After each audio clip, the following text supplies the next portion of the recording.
Now that we've looked at marketing, setting up those mousetrap models, using the assets that we developed and the insights from our primary market research, we're going to move on to the next tactic in market testing, and that is sales. In the sales tactic, we're going to start to conduct outbound outreach to our potential customers. We're going to start by building out our sales pipeline, something that you might already have as a part of your business plan.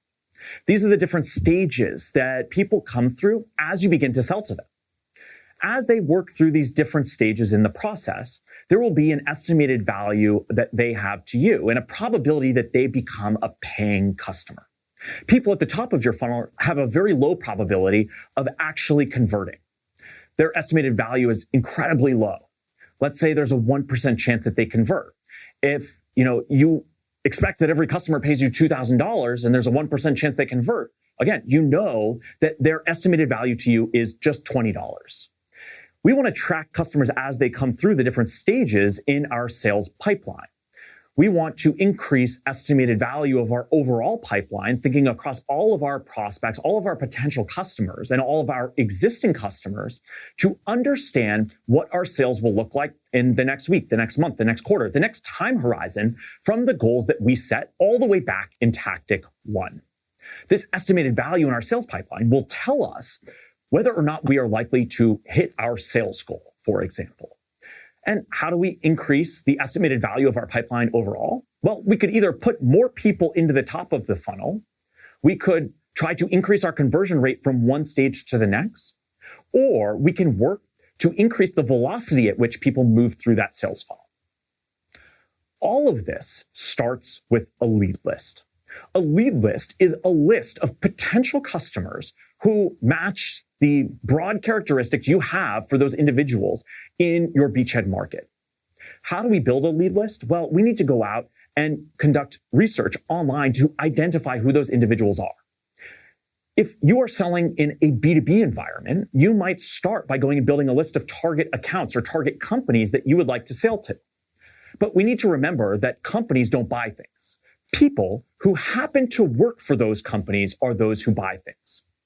Our job is to create value for those individuals. So if you are selling in a B2B environment, you want to identify not just the companies, but those individuals who have the job title or the role within those organizations who you can help and create value for. So starting with the list of companies, we'll then go and leverage online tools to build a lead list of individuals who are the right targets for us. Once we have that list of individuals, it will be our job to write compelling content. If we are to send them a message, be it an email, a message on LinkedIn, or if it's a consumer, we might actually send a personalized email or text message. We need to make sure that that content is personalized and compelling. So it's your job to sit down and begin to draft that content, leveraging all the insights you have from the market research tactic and everything that you know about our end users, just as if they were our best friends. Once we have that content, we're going to create a set of different variations of it. We want to make sure that it includes things like the context for why you're reaching out, the value proposition or how you believe you can help them, and a very clear call to action, what you'd like them to do next. From there, we'll begin to conduct outreach with experiments.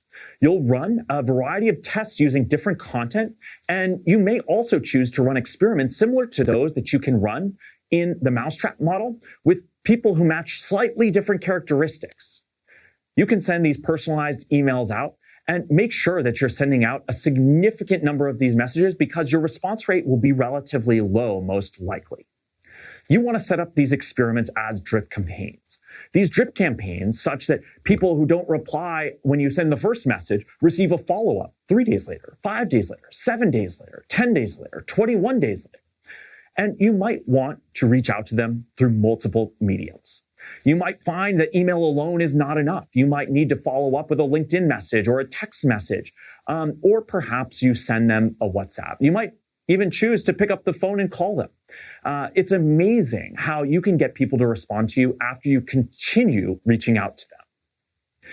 And of course, much like the caveat I shared with the marketing tactic, here in the sales tactic, your sales funnel, your sales pipeline, and your sales outreach will take a variety of different approaches as you continue to grow. What we are looking for here is early data.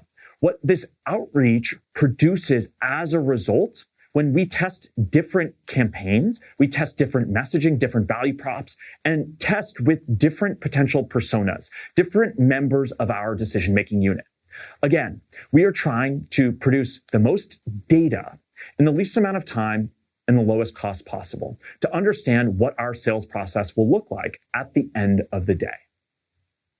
Now that we've been through the sales tactic, we've wrapped up the market testing stage. From here, we move on to product development. Ideally now, through our marketing and our sales, you have a line of customers waiting down the street to use the product that you haven't even built yet. So let's look at how to build that product.